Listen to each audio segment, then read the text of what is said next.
Demi meyakinkan Sheriff bahwa Arlette benar-benar pergi dari rumah, James menunjukkan isi lemari Arlette dan mengatakan pada Sheriff bahwa istrinya pergi dengan satu koper beserta barang-barang kesukaannya saja.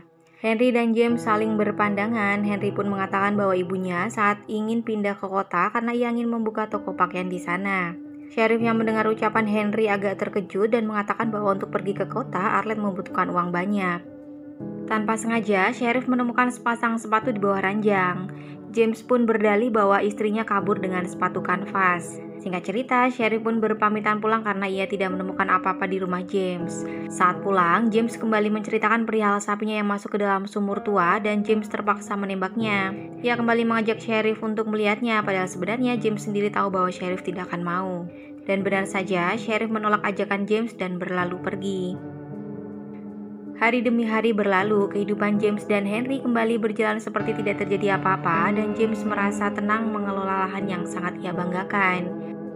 Namun rupanya ketenangan itu tidak berlangsung lama ketika tengah malam James terpaksa masuk ke kandang sapi karena sapinya terdengar sangat gaduh. Saat masuk ke kandang, James mendapati seekor tikus menggerogoti daging sapi peliharaan James.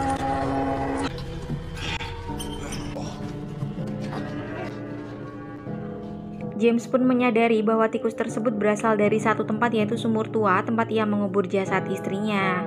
James pun segera menutup pipa di mana para tikus berlalu lalang. Keesokan harinya, James dan Henry bertengkar hebat ketika putranya mengatakan bahwa Shannon kekasihnya hamil anak mereka. James pun mengatakan bahwa ia tidak memiliki uang saat ini karena hasil panen menurun. Henry pun mulai mengungkit tentang tanah 100 hektar yang seharusnya dijual. Ketika mereka sedang dalam perdebatan, dari kejauhan James melihat sebuah mobil yang tidak lain adalah Harlan, ayah Shannon. Ia kemudian menyeru Henry untuk masuk ke dalam rumah.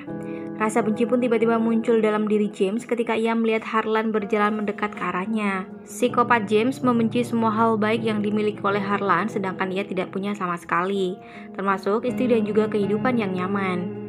Harlan pun membuka pembicaraan bahwa ia akan mengirim putrinya ke sekolah Katolik khusus perempuan di Omaha. Harlan mengatakan bahwa usai melahirkan, anaknya akan diserahkan untuk diadopsi oleh orang lain. Ia juga mengatakan bahwa ia ingin James bisa membantunya membayar biaya kehidupan Shannon selama di sekolah Katolik tersebut sebesar $75. Namun sayangnya, permintaan Harlan ditolak. Harlan pun meminta James untuk mengambil pinjaman di bank untuk ikut bertanggung jawab atas perbuatan anaknya.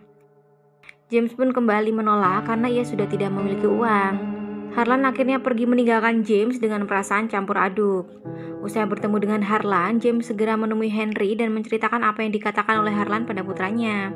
Ia pun berkata bahwa mungkin sebaiknya ia dan Shannon melarikan diri dan menikah di Colorado. Dengar ucapan Henry, James pun menentang keras permintaan anaknya. Ia mengatakan bahwa hal itu tidak mungkin karena Henry tidak punya uang. James juga berkata bahwa dengan melarikan diri malah akan memperburuk keadaan. Pada akhirnya, Henry dan James terlibat perdebatan hebat yang mengakibatkan Henry keluar dari kamar dan meninggalkan James sambil berteriak dan mengumpat pada ayahnya. Keesokan harinya, James sibuk mencari uang yang mungkin disembunyikan oleh mendiang istrinya di suatu tempat. Namun sayangnya ia hanya menemukan beberapa lembar uang saja. Putus asa dengan keadaan yang semakin buruk, James kemudian nekat pergi ke kota dan datang ke seorang rentenir untuk meminjam uang sebesar $35. Tapi si rentenir malah mengatakan pada James bahwa ia tidak butuh uang $35. Si rentenir mengatakan bahwa James bisa mendapatkan uang sebesar $750. James pun mulai ragu-ragu dengan keputusannya untuk meminjam uang sebesar $35. Terlebih lagi, si rentenir mengatakan bahwa James bisa menyaingi Harlan. James akhirnya mengurungkan niatnya untuk meminjam uang kepada si rentenir dan ia mengatakan akan membahas hal tersebut dengan Henry. Tidak berselang lama, James keluar dari ruangan si rentenir dan betapa terkejutnya James karena ia tidak menemukan mobilnya terparkir di depan. Namun, ia menemukan sepucuk surat yang ternyata dari Henry. Dalam surat tersebut, Henry mengatakan bahwa ia membawa mobilnya dan meminta agar James membiarkannya sendirian. Henry bahkan mengancam James akan menceritakan semuanya jika James melapor pada sheriff. Ia juga menuliskan bahwa sejak kejadian mengerikan itu, ia merasa hidupnya penuh dengan kutukan dan penderitaan. Usai membaca surat dari Henry, James pun kembali ke rumah. Hidupnya kian porak-poranda setelah ia kehilangan istrinya dan kini anaknya pergi meninggalkannya. Selain daripada itu, James juga mulai berhalusinasi dan dihantui perasaan bersalah di mana ia seolah-olah melihat arwah istrinya bergentayangan di rumah tersebut. Beberapa hari setelah kepergian Henry, Sheriff datang ke rumah James dan mengatakan bahwa 3 hari yang lalu terjadi perampokan. Sheriff bercerita bahwa perampoknya masih muda dan kemungkinan itu Henry. Namun James mengatakan bahwa tidak mungkin itu adalah Henry karena ia mendidik anaknya dengan benar. Kesal, James kemudian mengusir Sheriff keluar dari rumahnya. Keadaan James pun setiap hari semakin buruk karena pada akhirnya ia terpaksa menggadaikan rumahnya senilai $750 dan segera kembali ke rumah. Sesampainya di rumah, James kembali mengalami kemalangan karena tanpa sengaja tangannya tergigit seekor tikus.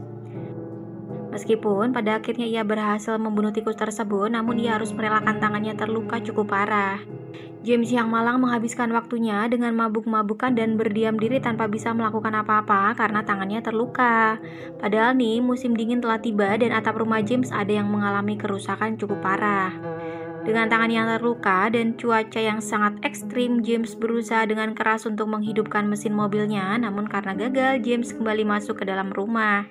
Di dalam rumah, James kembali berhalusinasi seperti melihat arwah Arnett berdiri di depan pintu. Ia pun kemudian berlari masuk ke dalam dengan perasaan takut.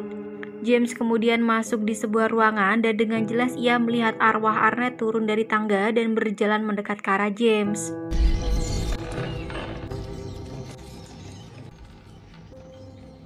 Wajahnya yang penuh luka mendekat ke wajah James. Rupanya Arnett menyampaikan pesan pada James bahwa putranya melakukan perampokan seperti yang dikatakan oleh Sheriff dan usai merampok, Henry dan Shannon kabur. Namun sayangnya dalam pelarian, Shannon tewas tertembak dan mengenai perutnya. Henry yang bersedih melihat kematian Shannon akhirnya memutuskan untuk menyusul Shannon dengan bundir menggunakan pistol. Mendengar cerita arwah istrinya, James kemudian memohon pada Arlette untuk membunuh James. Namun Arlette mengatakan bahwa ia lebih senang melihat James mati tersiksa karena perasaan bersalahnya. Setelah menyampaikan pesan, arwah Arlette lalu perlahan pergi meninggalkan James sendirian. Musim dingin masih belum usai. James berhasil diselamatkan oleh Sheriff yang kemudian membawanya ke sebuah rumah sakit. Di sana, James mendapati tangannya yang terluka telah diamputasi. Sheriff kemudian tiba-tiba berkata bahwa seorang petani menemukan jenazah wanita di selokan. Ia pun menyebutkan ciri-ciri si mayat tersebut dan bertanya pada James apakah ciri-ciri yang ia sebutkan sesuai dengan Arlette. James pun mengangguk meskipun dalam hati kecilnya mengatakan bahwa kejadian yang sebenarnya tidaklah seperti itu. Hari demi hari berlalu, James datang ke stasiun untuk menjemput jenazah Henry yang diantar dengan kereta api.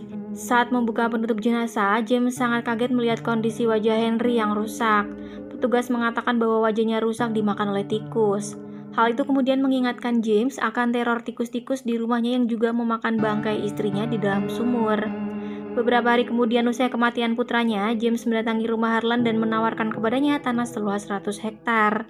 Namun sayangnya nih, tawaran James ditolak karena Harlan sendiri juga telah hancur karena istrinya pergi meninggalkannya dan anaknya pun telah tewas. Ia juga meminta James untuk menjualnya pada bank saja. James masih berusaha membujuk Harlan, namun Harlan kembali menolak dan mengusir James dari halaman rumahnya. Di akhir cerita, James akhirnya kehilangan peternakannya.